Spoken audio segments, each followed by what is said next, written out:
Hei, mani sauc Viktors, un šajā video parunāsim par HTML dokumentiem un stiliem. Šajā video mēs parunāsim par tā saucamiem inline stiliem.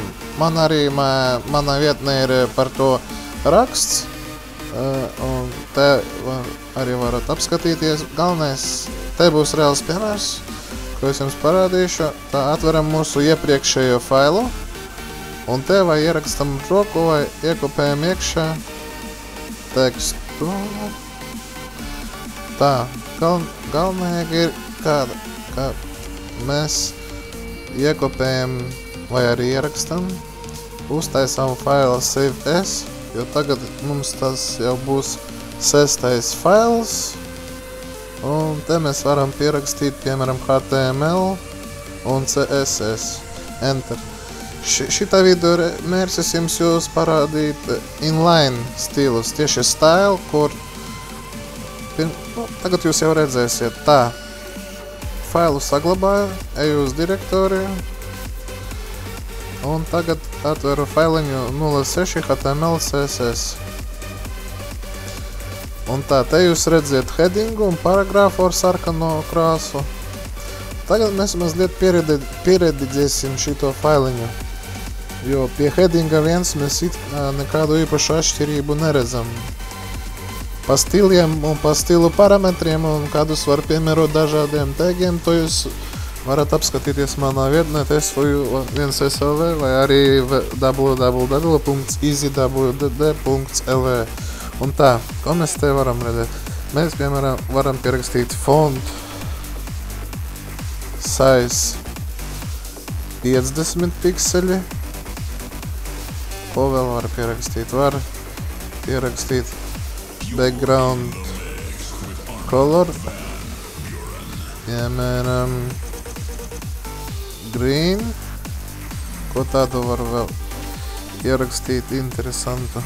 Nu labi, pamēģināsim pagaidām ar šito saglabājumu, atjaunojam. Un redziet, headings, kuram tika piemērots inline stils, fonta izmērs palielinājies, ir parādījusies background color.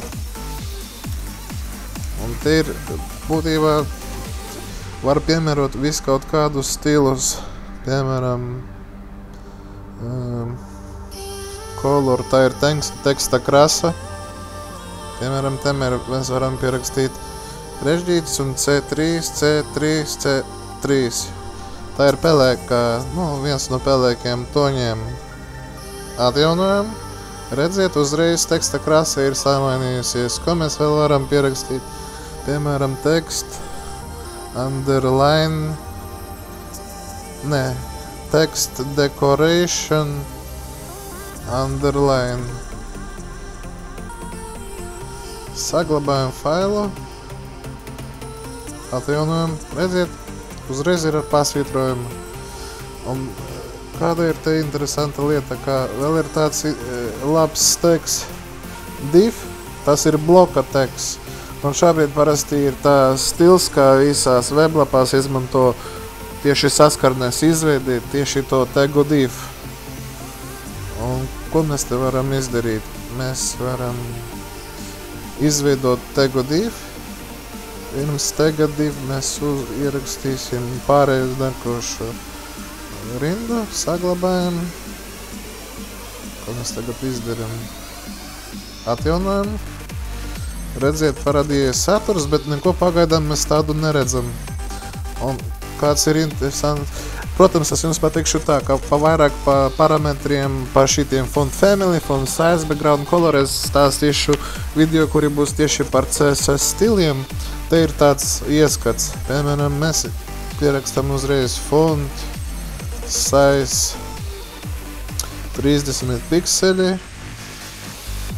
un border, tas ir rāmīts, piemēram, 4 pikseli, solid, tas ir līnija bez visādiem, tagad jūs redzēsiet, un, piemēram, blue.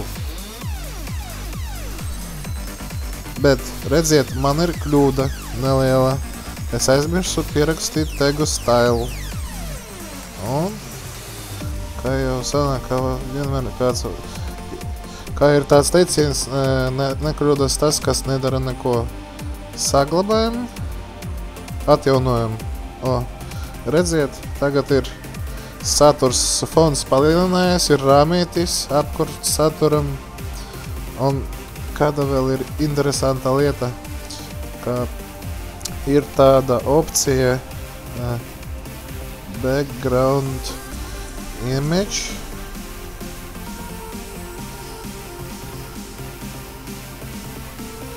Un te vien ordinārās iekaviņas var ierakstīt to faila nosaukumu, viens JPG,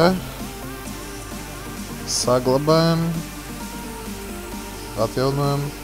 Redziet, fonē parādījās attēls. Nu, te bija tā kā ieskats.